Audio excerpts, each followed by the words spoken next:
ఈ ఎర్త్ పైన మనుషుల పుట్టుక మరియు కొన్ని జీవుల పుట్టుక అద్భుతమనే మనం చెప్పుకుంటాం.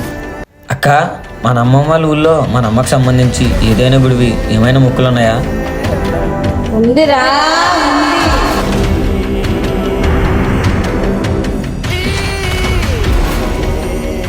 నువ్వు చేయవలసిన దైవ కార్యం ఉంది. మన కంటికి కనిపించే పంచేంద్రియాలతోనే మన జీవనం సాగుతుందని మనం బలంగా నమ్ముతుంటాం.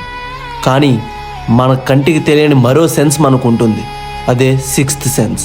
ఈ 6 సెన్స్కి నాకు ఏదో దగ్గర సంబంధం ఉందనిపిస్తుంది. మరి ఇప్పుడు ఏం చేద్దాం అనుకుంటున్నావు?